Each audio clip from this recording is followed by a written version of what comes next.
July. Remember, the country annually or yearly has been marking this day, that is Saba.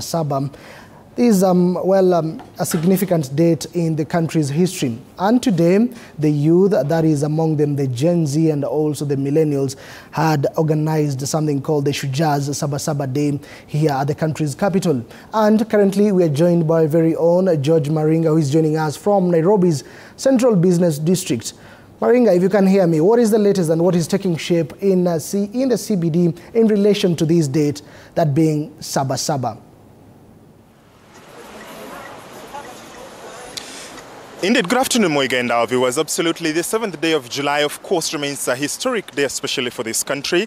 But, of course, this year had been planned, rather, due to the advent of the protests and the activities that later followed. The young people, especially the Gen Zs and other Kenyans, have decided to mark it in a specific way.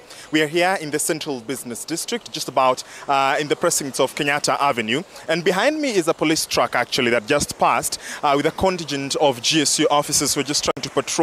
Remember, there is just a lot that has been said will happen today, according to the flyers and posters that you can see, is that there will be a march from CBD, from here in the CBD to either the Holy Family Basilica and also the All Saints Cathedral, where an interdenominational service is taking place just about now, or could start at around 2 p.m.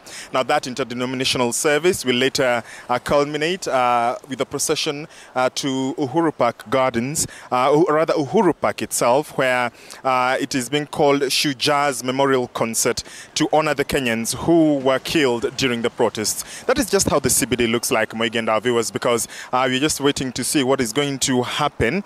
No much activity yet, but, you know, the group of young people have gathered just minding their own business. But as is the norm, as you will know, is that these protests have taken quite a different form, especially in the manner of implementation and the manner of passing the message. The city looks clean and clear. These are some of the parts that have, you know, been a sea of humanity, especially in the last fortnight, as demonstrators, youth, young people, Gen Z have chosen to air their messages. You can see that group of young people who are, going about their business, some dances over there, some street photography going on, groups here and there, just about right here in along Kenyatta Avenue. I did tell you that earlier on, a police truck bearing a contingent of GSU officers passed us to be able to, just hold patrol and just ensure that the security situation is quite monitored. Remember, there has been each side, especially the government, maintaining its stand regarding these protests, and also the young people, the Gen Z, also maintaining that they will still continue to mark this day. Now, there will be that concert. It was scheduled to start from 12 noon to 7 p.m. and the entry is actually free.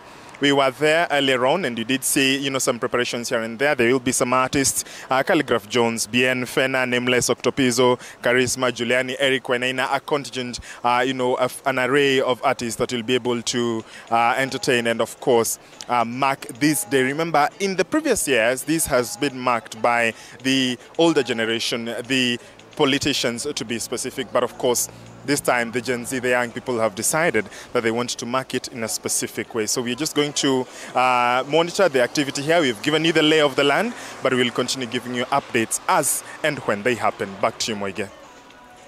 All right. Thank you, George. As you have stated, quite a new wake when it comes to protest, especially by the Gen Zs and the millennials. Remember, this date is quite significant, taking back all the way to the year of 1990, the date being the 7th of July, whereby Kenyans went to the streets to demonstrate for free election, and top politicians, among them Kenneth Matiba and Chris Rubia, among others, were arrested on that day. Quite a different day. What will happen today? George Maringa is on ground to keep us up to date with the details. So keep it TV 47. Now, in other news, the Kipsigis community